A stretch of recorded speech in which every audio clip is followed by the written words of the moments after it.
In this video, we're going to be finding out a particular, really effective approach for keeping yourself healthy and well-nourished.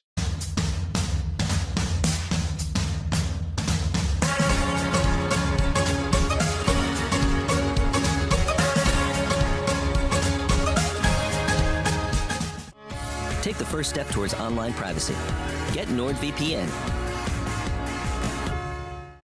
Hi, everybody. I am joined by Keli Herriot-Sadler and Sally Fallon-Morrell. They're both from the Weston A Price Foundation. We're going to find out what that is and how that can improve your health. But before I introduce them, please subscribe, follow me on Twitter, CryptoRichYT, join my official Telegram announcements channel. My official Telegram announcements channel. And if you're watching this on YouTube, please come over and support my work on bit.ly/CryptoRich3Speak or bit.ly/CryptoRichRumble or bit.ly/CryptoRichOdyssey. These are censorship-resistant platforms. So please support my work there because I'm growing there because of the censorship on YouTube. Okay, Keli and Sally, thank you so much. Which one is Keli so we know who's who? Raise your hand. I'm Keli. You're Keli. And which one is Sally? Sally. All right. Thank you so much, both of you. Do you want to start, well, one of you want to start by introducing yourself?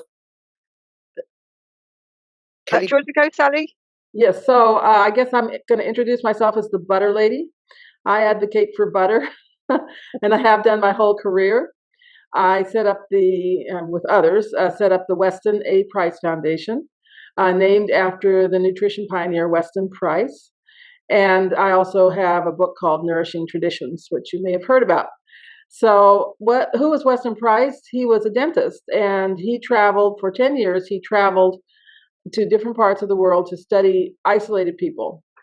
And he found 14 groups. He was looking at their teeth, of course, and he found 14 groups that had excellent dental health. And by that, we mean no cavities and no crooked teeth. Everyone had beautiful, broad jaws and wonderful smiles.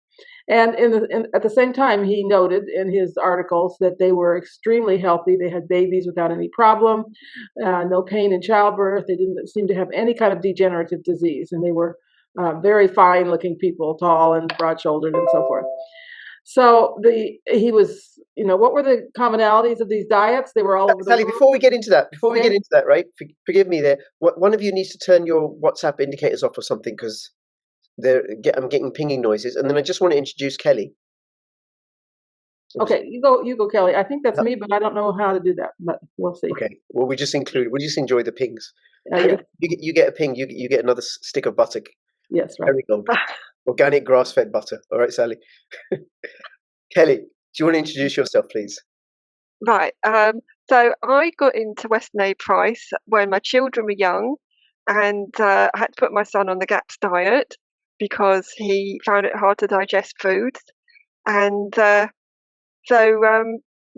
since he's been on that diet, he's just been flourishing. And so the whole family then went on the diet. And my chronic fatigue massively improved. And so I've been following it ever since. So I've just been fascinated by the traditional people and all the different foods they eat. And it just sort of really makes sense to me compared to the sort of nutrition we get from our governments, which often doesn't have much research behind it. Yes. Well, the sort of fake pretend food. It looks like food that we get from Big Ag and Big Food. Yep. And then Keli, what's your involvement with Weston A Price in the UK? So I'm chapter leader for Kent, and I've organised an event on Saturday, 17th of February. It's an all-day event in central London, Waterloo Action Centre, just less than 5 minutes walk from Waterloo Station. And we've got Sally, wonderful Sally, talking on a Zoom from America. And we've got great homeopath, Dr. Jodie Carhill, Heather Kasser, who's the Dean of the Institute of Optimum Nutrition, talking about wise women and fats and proteins, and Jane Lloyd, amazing researcher in bioresonance, and myself and a friend who are both nutritional therapists, and we're talking about how to support your gut.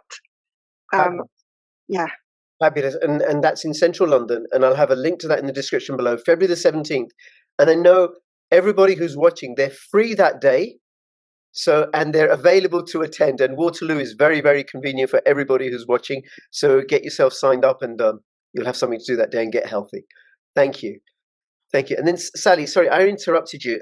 That's quite all right. I want you to go. There's something I know about Weston A Price because when I went high fat, low carb, what was it? I read Jared Diamond's essay, "The Worst Mistake in the History of the Human Race," and I thought nuclear arms or the AK-47 or the internal combustion. No, he said agriculture, and it boggled my mind. I thought, let me try this out. So I cut out refined carbs, and then I started exploring, and I came across Weston A Price's work, and I've done all sorts of variations, like cousins of that, and now I eat animal, fruit, and honey, raw honey. That's pretty much what I eat: animal, fruit, and raw honey. And I knew about the wide jaws and vitamin K2 and the great teeth that he discovered. I didn't know painless childbirth. Yes, because when the face is broad and the teeth are very straight, the pelvic opening is round instead of oval, and the round opening is what is best for childbirth. And those are the two things that explorers commented on when they came to an isolated tribe. First was what beautiful teeth they had, and secondly, how easy it was for the women to have their babies. Which makes sense. Yeah. So what was the commonality of all of these diets? I mean, some had grains. They were agriculturalists. It wasn't that they were farming. Almost all of them were farmers. But they had very high levels of the vitamins that we get in two places. We get them in animal fats and organ meats, okay? The very foods we're told not to eat. And butter is a particularly good source of these vitamins. It's A, D, and K, especially if the animals are eating green grass. So it is a sacred food. It was valued for having healthy babies and easy childbirth and preventing cavities and having very attractive children. So we also recommend that people eat liver, that they cook in lard, that they do all these old-fashioned things that make the dietitians clutch their chest in pain when they think about it. But we have been so propagandized by the industrial seed oil industry. Yes. And to me, that is the number one problem with the modern diet, the industrial seed oils. Okay, we'll come to those in a moment. Just something to say about the butter. It's got to be grass-fed. Cows that have been fed if you can get it, but even if you can't get it, you still need to eat butter. I totally agree with you, and we can get grass-fed butter in our supermarkets. It comes from Ireland. There we go. Yep. Or New Zealand, and that should always be the first choice. Yes, Kerrygold butter. That's right. That became a staple in our house. Yeah. Okay, and then the seed oils. By this you don't. So you said cooking lard. So also beef dripping.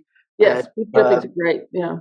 Beef dripping, lard. What else is there? Other animal fats? Coconut oil is okay. That's not an animal fat. Duck fat and goose fat are excellent because they're so rich in vitamin K. Okay. Chicken fat? Chicken fat is fine too. I think it'd be a little bit more prone to burning than the duck or goose fat, but yeah. Right, and ghee, of course, which has special powers or something in Ayurvedic medical tradition. Yes, it was a sacred food. Yeah, and then in Britain we can have the choice of ghee from butter or ghee made from vegetable oils. Now that's what they're selling in India. I forget the name of it, but it's this plant-based ghee. Please do not be deceived. These are extremely toxic products. And they are just what Dr. Price called displacing products. They displace the good fats. Right. So if you're using margarines and spreads and vegetable oils, you are not using the good fats, which is butter, lard, tallow, and so forth. Okay. Now, I'm going to come to the seed oils again, but what about olive oil? Okay, olive oil is kind of a special case. It's okay for your salad dressings, but we highly recommend that you subject your olive oil to what we call the toothpick test. Put a small container in the fridge and see if after a couple of days a toothpick will stand up in it, that it gets semi-solid. Yep. And because a lot of olive oil is high in omega-6, and so it's just like a seed oil. Okay. So then if the toothpick that in the olive oil in the fridge doesn't stand up, doesn't stand up, so it falls to the bottom, then don't have that olive oil. No, it just falls over. Falls over. Okay. Okay. Interesting. You know, everything has been pushing us towards what they call polyunsaturated oils. These are the oils that are liquid even in the refrigerator. And this is absolutely what we should not be eating. They are extremely dangerous. They break down, they oxidize in the body. They eventually break down into what's called aldehydes, think formaldehyde. Yeah. And I can tell you why morticians are telling us they don't need as much formaldehyde for the bodies anymore, because your body is already semi-pickled from eating the vegetable oils. Okay, I didn't know that bit. I mean, I don't have vegetable, except in processed foods. When I have processed foods, it's all cooked with vegetable oil. Oh, yeah. So you mean sunflower oil, rapeseed oil, corn oil, Soybean oil, corn oil, rice bran oil, grapeseed oil. And the soybean oil has the additional problem is that it's high in estrogens. In one estimate, there was more estrogen, or about the same amount of estrogen, in a tablespoon of soybean oil as there is in a birth control pill.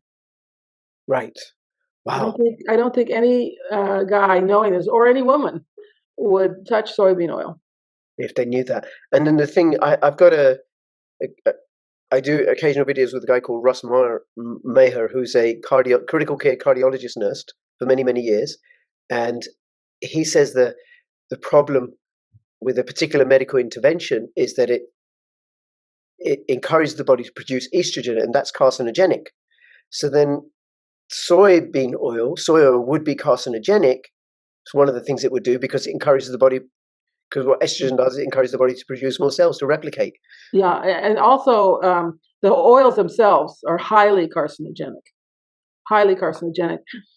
Recent study, well, not recent, back in the 1990s, they gave cancer cells or carcinogens to rats, and the rats developed tumors. And then they gave them different types of oils. If they gave them the liquid polyunsaturated oils, the vegetable oils, the tumors grew and proliferated and metastasized. If they gave them saturated fat, the tumors stayed the same. If they gave them conjugated linoleic acid, which is only in animal fats of grass-fed animals, the tumors shrank. Oh. So I think people need to know this. You know, Yeah. we have so many children with cancer today. Does anyone tell them, please give your precious child grass-fed butter? Yeah. Because that's going to help shrink their tumors. That's extraordinary. Okay. And I mean, you've said plenty about seed oils, but surely government and big pharma and big ag and big food, they care about us, and Surely they do. low cholesterol, I can't say cholesterol, so forgive me, right? But low cholesterol and low fat and low calories and everything, that's all good for you. This is a death diet. It doesn't kill you immediately, but over several generations, it leads to infertility and early death. Okay.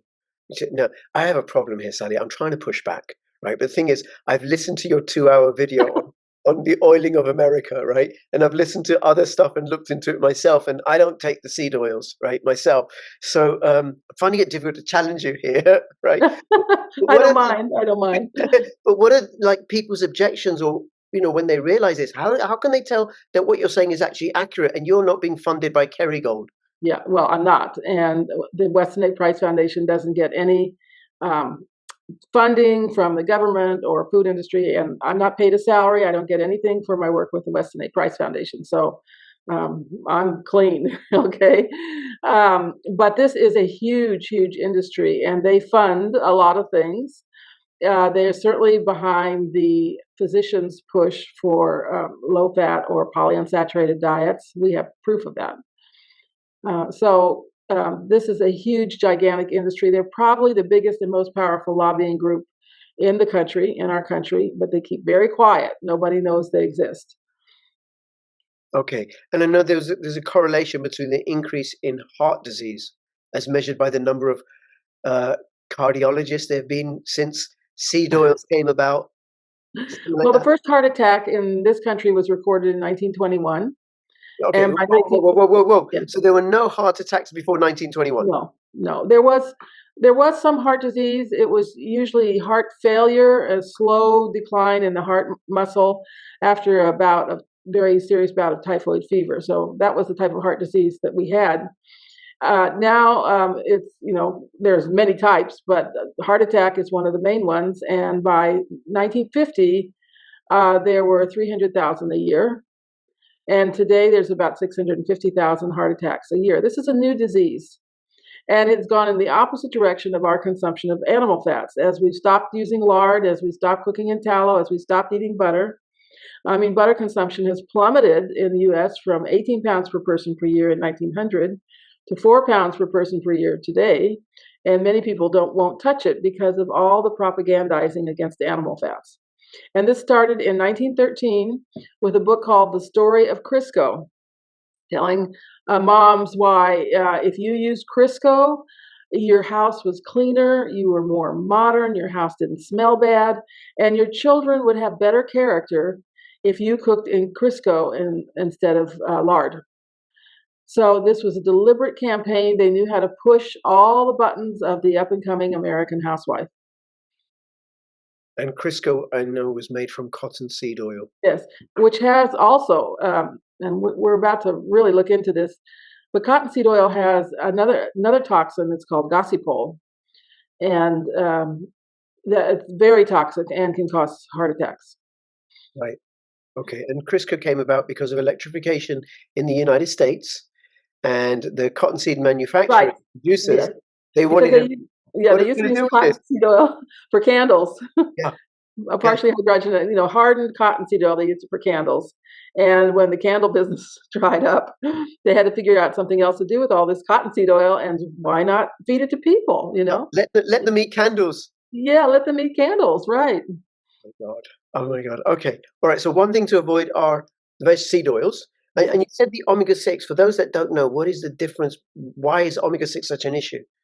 Well, there are several types of polyunsaturates. Omega-6 is the most common type. And the body, you do need a little bit of omega-6, what you get just from eating a normal diet. But if you have too much, it gets built into your cell membranes and causes all kinds of problems. And as we said, it breaks down, it causes oxidation and breaks down into aldehydes. Okay. Now you're saying that seed oils are the absolute worst of all the food groups. Yeah. No, there's other bad things too, but I put seed oils at the top. So what are the other bad things that? Well, refined sweeteners. And by the way, a recent study, 2020, found if they would get rats addicted to sugar, if they fed them a diet of 40% lard, they didn't want the sugar. So Americans are addicted to sugar, right? Right. I watch supermarket baskets. I see what's in them, okay? And what if there was something that made you just not want the sugar? And the animal fats do that. If you're eating a diet with plenty of animal fats, I'm sure you can attest to this. Your desire for sugar just goes away. Yep. I mean, I think I said to you before we started recording. I've been paleo, primal. I've looked at the stuff on Weston A Price and tried some of it. I'm a bit lazy though. I've done keto. I've tried keto carnivore. I've never gone full carnivore because I'm unwilling to give up onions and garlic and the spices necessary. And you don't need to. You don't need to. No, I'm not giving up masala for my curries. I'm not. And I've never stopped eating fruit. And now I'm eggs and meat and raw milk kefir and fruit and a little bit of raw honey as a treat every now and then. Well, the raw milk is a very important part of our diet, raw milk and cheese, because you do need calcium. Yeah. And the raw dairy products are the best source of calcium in the Western diet. If the cultures did not have milk, they didn't milk animals, they would grind up bones of birds and small rodents and put that powder in their food. And I don't think we want to do that. I'd rather have a glass of milk. Yes. No, I think when I haven't had pasteurized milk, I don't know for how many years, because I get bloating when I have pasteurized milk. Yeah, I break out into rashes. My grandson gets asthma, but the raw milk does not do that to you. It tastes so good. I just had a sweet before I came on. Okay, so you were talking about sugar, right? And sugar's in just about everything. So, and you're actually saying that the synthetic sugars like aspartame and sucralose? Well, I'm talking about refined sugars, first of all, which are sugar and high fructose corn syrup, corn syrup, all those refined sweeteners where they've taken all the minerals out. And then we have even worse, because they want to capture the people who know that sugar's bad. It's the aspartame, the artificial sweeteners. Right. Okay. So don't have those. Um, and I know there's a big difference between raw honey and supermarket honey. Supermarket honey will have been adulterated, perhaps, and all the A lot of it's just high fructose corn syrup with the flavorings in it. So honey, you need to spend a lot of money on your honey it's so because it's so worth it. There's a video I saw on YouTube about this journalist who went to live with the Hadza people in Tanzania. There's only yeah, about 1,000 people left living like how they live, and the guy wanted to find out, well, what's the meaning of life? What's important to them? So he had a conversation with the chief. What's really, really important to you? What's it all about? And the chief goes, meat, honey. yeah, I heard about that one. Honey. That's what life is all about. Meat and honey. And I do agree that we need a little bit of sweetness in our food. We have a sweet taste in our mouth and it needs to be satisfied, just like we have a salt taste in our mouth. It's there for a reason because we need to salt our food. We need salt. But of course, we overdo and we are eating far too much sugar. Yeah. Well, I reckon that hunter-gatherers, they come across a fig tree in fruit. I mean, if that was me, I would just sit at the base of the tree. Well, yeah, and that's right. I was reading about this guy, and I think his name was Williams, and he was a prisoner in Australia, and he's escaped, and he lived with the native people. Well, first of all, he didn't live with anybody. He was on his own, and he was just eating oysters and mussels and things. And he said he never really felt good until he started eating fruit. And once he added the fruit to his diet, then he said, this is the perfect diet. It's a complete diet for me. He felt terrific. Yep. And I think that's because you get too much protein. The body does need some carbs. And Yes. as you know, with eating fruit, the body does need some carbs. Yes. Okay. And then the reason why we like fruit and we have a sweet tooth is because it's good for us. It's nature telling us, Yes. eat that, it's good for you. And then fruit is designed to be eaten When it's ripe. Yeah. when it's ripe, right? Which is why we don't like the tart fruits. Yeah. Exactly. Okay. So now you said refined sugar. I'm pretty sure you're familiar with the work of Dr. McCullough. Yes. Yes. And I don't know if you've heard of Ray Peat and the Ray. Oh, I know about all those people. Yeah. You know them, right? So a friend of mine who's been high fat, low carb with me for many, many years, he's now added in. I mean, he has table sugar. From Ray Peat that you've got to have sugar and stuff. I haven't gone that far, so I stick to fruit and honey, right? Yes, which is fine. Yeah. I come at it from a different perspective of all these guys. I call all these diet schemes because they're sort of artificial diets. And I come at this as a mother and a grandmother. And what I like to see is children cleaning their plates and being completely satisfied and happy and not feeling that they are excluded by something in the diet. And, I raised 4 children, ravenously hungry children. I'm sorry, you cannot do that without carbs. Right. We had brown rice, we had sourdough bread, I did corn tortillas, but I did grass-fed meats and lots of good fats. Right. Okay. Now, so the sugars are harmful. The refined sugar, sorry. Yes. Yes. And the substitutes. And then what about carbs, refined carbs? Yeah. I mean, again, I'm talking as a mother. Okay. You have to be careful not to be too strict. I didn't feed white bread at home, but I knew they were going to eat it outside the house. And you just hope that the diet is nutrient dense enough to protect them from those kinds of things. You cannot lock them in a closet or always be lecturing them because they will rebel and they will want to go out and eat junk food.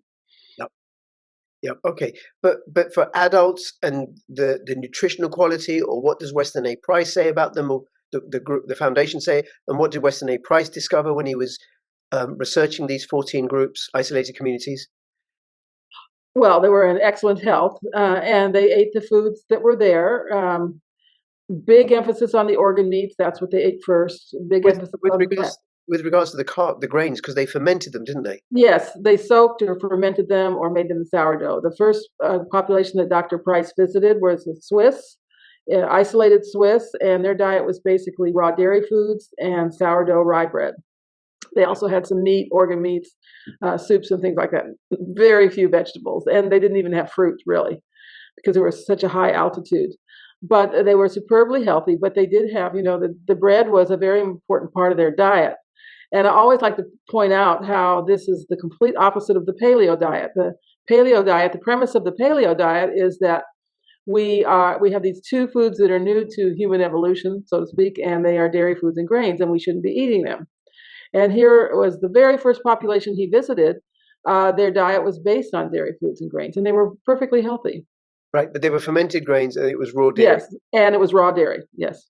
That's a big, big difference. Yeah, Okay. whole dairy and pasture-fed dairy. It's what we call real milk. Real milk. Okay. All right. Now, I forget the name of you probably remember, but he wrote the book, The Grain Brain, and there's another book, Wheat Belly. Wheat Belly. Yeah, so I read both of them many years ago, and it's all about the damage that refining. Yeah. Well, part of the problem is in about the late 1990s, the FDA approved spraying Roundup on wheat and other grains, but especially wheat, 2 days before harvest as a desiccant. And so you're getting the full brunt of the Roundup in your grains. And I always say the most important thing to have organic is your grains, because you're just getting a wallop of Roundup in conventional grains.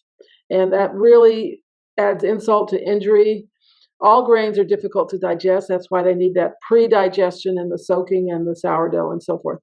But if in addition to the challenge of digesting grains, you have Roundup on them, it's a huge load for your body to overcome. Okay. Now, is that just in the U.S. they're using Roundup? I think it's everywhere. I mean, if you're importing grains from us, right? Okay. And fermenting, would that get rid of the Roundup? No, not something that's been sprayed on so recently. Right. In the ground, the Roundup will eventually break down in a couple of years, but it takes time. Yeah. Oh my God, yes. Okay. All right. So I was just thinking, I listened to a video, the Duran and Robert Barnes, and he was talking about how in Pennsylvania, the government are going after Amish farmers. Yes. And they probably have the healthiest, tastiest food of any Western nation. A little caveat there. Okay. They eat lots of sugar and white flour. Right. Lots of sugar and white flour. Now, there is a kind of division in the Amish community over how to eat. And they eat lots of seed oils too, sunflower oil. And, they've been victims of this propaganda just like anybody else. Okay. Still, we're very grateful to the Amish farmers because some of them have gotten the message and farm the way we think is appropriate. Yep. And they're great for raw milk. Yeah. If you want raw milk and you're local to them, they're really great for raw milk. Okay. Now, vegetables. By the way, just so I've never been carnivore. I've been close, right? I've been vegan for a year. I was young. Yeah. It was many years ago. Yeah, it's huge propaganda against our young people. The very time when they need a nutrient-dense diet, they're told to eat a diet that's very, very unnutritious, very depleted. Yes, but climate change, and we're all going to die, and cattle are going to kill us. Yeah. Well, climate change is a scheme to prevent the poor from entering the middle class and to push the middle class back into poverty. That's what it's all about. Yeah. Not about climate. And Sally, I have a particular perspective on this as well. The continent, which is a net importer of hydrocarbons, is not self-sufficient in hydrocarbons, Europe, is telling the rest of the world to do without. Yeah. European imperialism rises again. Before civilization was Christianity. So right. I totally agree with you. Colonialism in another form. No longer Christianity to plunder resources and civilize the savages. Now it's going to be climate change. We know what's good for you. No development for you in Tanzania. No development for you in Bangladesh. Yeah, by the way, we'll use child labor. People are longing to come into the modern world and to have the best of the Industrial Revolution. And they're being denied this because of climate change. And by the way, Europe, gone to all this green energy. What are they doing? They are relying on Russia for oil and gas. It's been great for Russia. Well, yes, but unofficially they're buying it off India because they're not going to buy it directly. So India gets coming through India, right? Or Istanbul, but whatever. Yeah. Okay. Back to food because we want to. So I was vegan for a year, and then I've been vegetarian for 4 years. Very interested in being vegetarian and going to Pakistan. And I said, Betty, have you become a Hindu? Like, no. No, I just don't eat meat. Okay, we'll make you a vegetarian dish. So I turn up and there's dal with chicken in it. That's a vegetable dish. It's not, Chicken is a vegetable, right? right, that's right. It's not a real meat. It's not lamb. But it does have a lot to do with agriculture because they're going after the animals.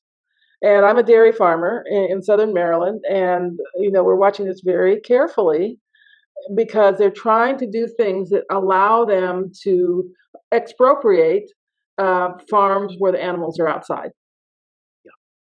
They want to capture the food supply chain. Yeah. And just on a side note, there's all the farmers' protests going on in Europe currently, and the destruction of food processing plants and factories in Europe and the United States. Just dozens and dozens and dozens of them catching fire. Just like Stalin did. Let's get rid of the food. Or how to get rid of those pesky farmers. Yeah, because of climate change. Because farming is really, really bad for the environment. Funding war isn't. Yeah, That's right. okay. That's okay. Destroying leveling And, Gaza. and there's so much more money to be made from unhealthy people than from healthy people. There's no money to be made from unhealthy animals. So they give the animals what they need, including, milk replacer for animals contains animal fat. But formula for babies does not contain animal fat. So they want the babies to grow up unhealthy, but they want the animals to be healthy. Yes. Okay. Now, back onto plants, right? So I've been vegetarian for 4 years. I'm not going to make that mistake again. What about the argument from the advocates of the carnivore diet that plants contain toxins? The way that they defend themselves is through poison. There's oxalates and phytates and lectins. Plants are You have to be prepared properly, usually by cooking. Reduces them quite a bit. And also there's this hormesis principle where a little bit of these toxins primes you to deal with them, but you don't want too little or too many. So I'm fine with vegetables. I'm mostly cooked. And you have to remember what the main purpose of vegetables is in the human diet, and that's as a vehicle for butter. That's why we eat vegetables. With the butter on them. Lots of butter. I like that. I remember my first high-fat meal. I think it was lamb, and then a couple of fried eggs, and then some slabs of Kerrygold. And I thought, I'm going to die of a heart attack, right? That's what they want you to think. Yeah. But I didn't. I'm still here. Okay. You're still here. You didn't die. Still here, right? So the plant's got to be cooked properly. They're good for us. There's still nutrients in them, not necessarily as bioavailable as in organs, right? Right. They're vegetables are a big luxury. And they're expensive, and they don't give you a lot of nutrients, but it's a nice addition to the meal. And again, if you're using them as a vehicle for animal fats, cream or lard or whatever, butter, then they're fine. Okay. All right. So eat your greens, have your fruit, have your raw dairy and your raw honey, and good. Eat liver once a week. That's a big rule for me. Eat liver once a week. It's the most nutrient dense food. It can be pate, it can be liver sausage. The Europeans are much better at this than Americans are. You have great ways to eat liver. Yes. And we don't have that so much in America. Yeah. Now, what about egg yolks? Yes. And so eggs, especially the yolks. Yep. And I was on an interview the other day, and she said, well, of course, you're not recommending eggs and bacon for breakfast. And I said, yes, I am. I said, that's a great breakfast. And we use pastured eggs with extra yolk and cream and cook them in butter, and we have a couple of slices of bacon. That's a great breakfast. Okay, just on eggs, we have chickens, by the way. We don't have enough chickens for the amount of eggs that I eat. We only have 2. We might have 4, but I'm saying we need 10 or 12 or something. But what's the best way of eating them? Well, the whites definitely need to be cooked, and traditional cultures did cook the whites. The yolks can be eaten raw or cooked. A great way to eat egg yolks is to stir it into properly prepared grains. I'm thinking of Iran, where they stir the egg yolks into the rice. That's very traditional. Right, or bone broth. Drop some egg yolks. Yes, egg drop soup, and we haven't mentioned bone broth yet. But all traditional cultures made broth out of the bones and the tough pieces of meat that had a lot of tendons. That gives you a number of important things. One of which is glycine, which you need to balance the methionine in meat, and it's very important for your sinews and your joints and everything. And also for mood, glycine regulates dopamine levels in the body. You don't want your dopamine too high or too low. You want it just right. And that's why we say chicken soup for the soul, because chicken soup, there's a scientific reason why it makes you feel good. Wow. I know, I get it, because my mum was a homeopath, Uh-huh. and I know when I've been in Pakistan or when I was in the UK and, a little kid and I'm ill, my mum, my aunties, they'd give me what's called yakni, which is chicken broth. Yeah, When you're ill, you have absolutely. yakni. And it made you feel good. Yeah, well, I was hungry. I was like, yeah, I'll have Yeah. it. Yeah, but we don't do that here. We don't. Yeah, well, I mean, we have a lot of our members make broth at home, and there's a big market for properly made broth. Unfortunately, what you buy in the supermarket is just water with a lot of flavorings in it, including Very MSG. That's the third really bad thing in the diet. First is the seed oil, second is refined sweeteners, but MSG is a fake flavor, a fake meat flavor, and it actually affects the hypothalamus. There's a lot of research on this. And the hypothalamus is, first of all, helps regulate weight and appetite. So one of the reasons these kids are getting so fat so young is because the food has MSG in it. And the hypothalamus, that's where we produce oxytocin, the cuddle hormone, makes us feel cuddly and kind. It regulates all the sex hormones. It's really an important gland in the head, and MSG kind of messes that all up. right. Okay. Okay. So we're clear about the stuff to avoid. We've said about the stuff you can eat.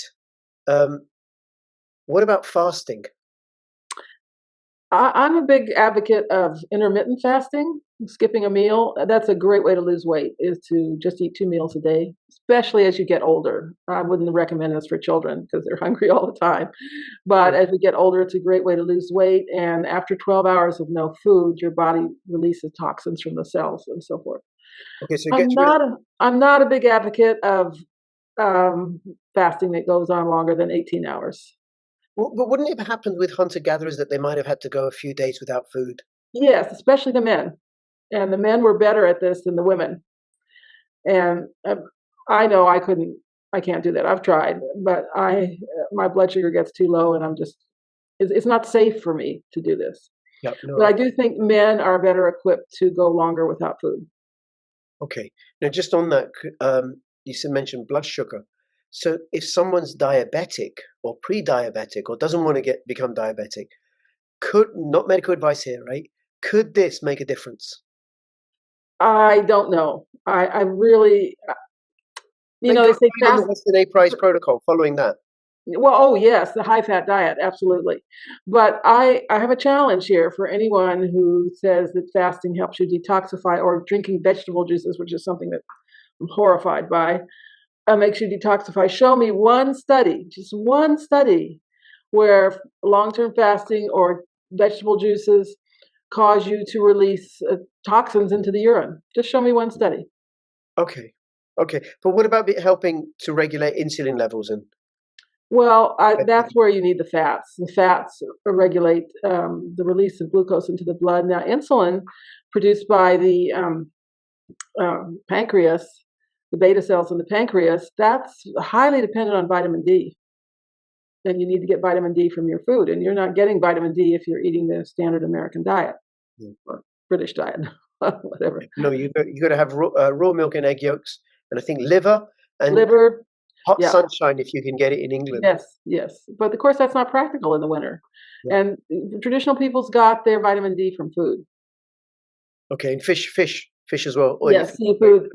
Shrimp is a really good source. And I know in Africa and India, they have shrimp paste, which I guess is an acquired taste, but loaded with vitamin D.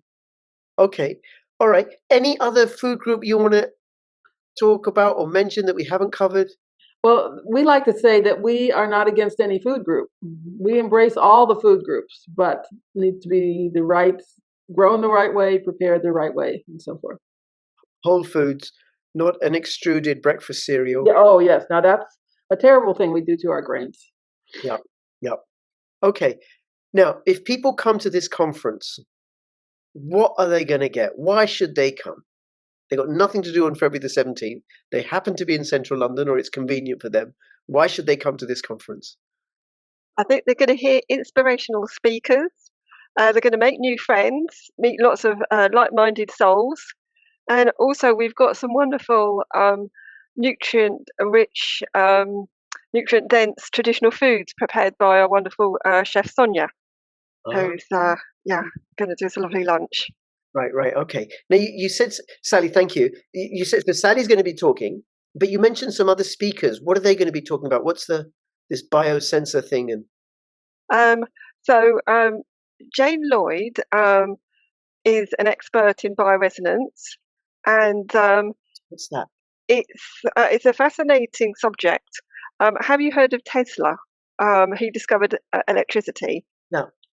Well, back in about 1915 or something, when he was doing all these experiments, he discovered a machine that could harvest a certain frequency of energy, which was a healing energy. And so he did all this research on this machine, and of course, it was never developed, or they didn't do further research on it because Big Pharma wasn't interested in that sort of technology. And in the 1960s, in Russia and a few other countries, they started doing lots of research on it, and they were using it in Russian hospitals, and it was really effective at helping people get better without drugs, because they didn't use drugs in the Russian hospitals. And anyway, it's not known much at all about in the West, but more and more there's research coming out, and different protocols, different inventors are using it in different ways. It's basically using quantum physics and mingling that with our biochemistry. So you need scientists who know about both.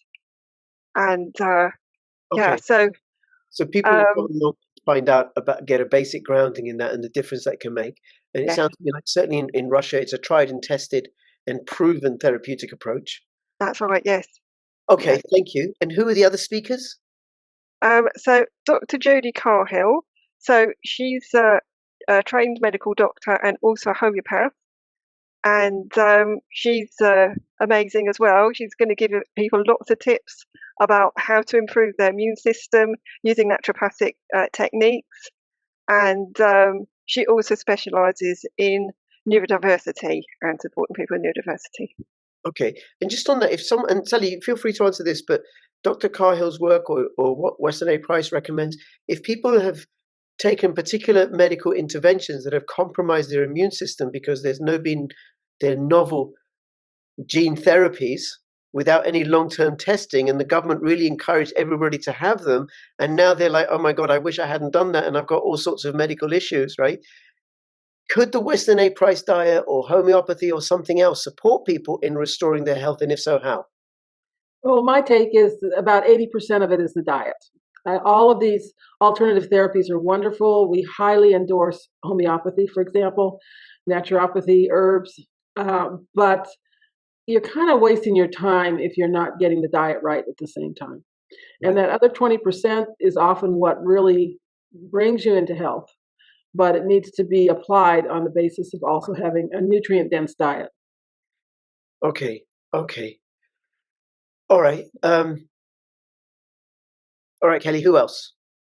And we've got Heather Kasser. So she'll be talking about how women can age wisely and the importance of fats and protein in their diet. Right. I think if I told that to my wife, she'd be like, listen, you need to go. We need to how can husbands get wise? They need wisdom more, right? Okay. All right. No, and I can get that's important, particularly for women.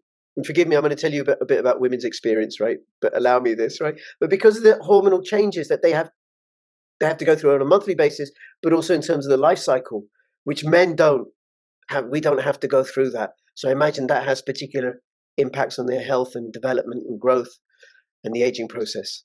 Okay. Anybody else, Keli? Well, me and another nutritional therapist will be how to support your gut health with nutrient-dense foods, and we'll be talking about the 5R protocol. And what protocol? The 5R protocol. 5R. So, yeah. So removing things that you might be sensitive to, like gluten, ultra processed foods, seed oils, that sort of thing. Yep. And also then replace looking at probiotics and if you're low, say, on vitamin A, perhaps looking at having liver patty and things like that, organ meats. Also replenish, because some people can have the most fantastic diet in the world, but they're really stressed. And so unless you're in rest and digest mode, you're not actually going to absorb anything from your food. So we look a lot about, how to relax. And if people are really wired and tired, they actually, they don't produce digestive enzymes, stomach acid, the probiotics diminish. So lots of great information like that. Right, very good, very good. Okay, so that's on February the 7th, Saturday, February the 17th in Waterloo. People who are watching this got nothing to do, and this is perfect for them because they'll learn all sorts of ways about getting healthy, and it's incredibly affordable and convenient to get to. Is there anything, and I'll have the links in the description below, and also links to the Weston A Price chapter in Kent and Weston A Price Foundation. The website for Weston A Price is Weston A Price Foundation. It's so incredibly useful, full of loads and loads of really, really useful articles on all sorts of issues related to health. Okay, is there anything else you want to say, either of you, before we finish up? I just do want to say I'm doing mine by Zoom. I've had several people email me and say, "Oh, I'm going to see you in London." So, will you see me by Zoom? Okay, fair enough. You're doing yours by Zoom. Good, no problem. Anything else? Yes, we're going to have a stall, and so we'll have some of these Weston A Price magazines for sale. Really great resources there for people who want to, dive into the detail. Yes. And also, I must say, Sally's got some amazing books, which I highly recommend. Really great for families, who want to improve their health. So that's a classic book that Sally's written, Nourishing Traditions. And then this one is Nourishing Traditions, a book for baby and childcare, which I think is so important for the next generation. Very good. Very good. Thank you. And Sally, I hope you'll be pleased to know that my children have never been to school. They're 16 and 19 and co-slept and breastfed for at least 2 years and a quarter. I said to my wife, look, I think you should do it for longer. I would if I could. But no, she'd had enough. Well, and we baby carried. About food, the whole business of how you educate your children, that's for somebody else to figure out. So. I have 4 grandsons; they're all in public school. So. Right, no problem. So I'm pretty proud of that, actually. No problem. Okay, all right. Well, thank you both for making yourself available. And anybody watching, please go check out the event, the conference on February the 17th. Check out the Weston A Price Foundation websites. I'll have all the links in the description below.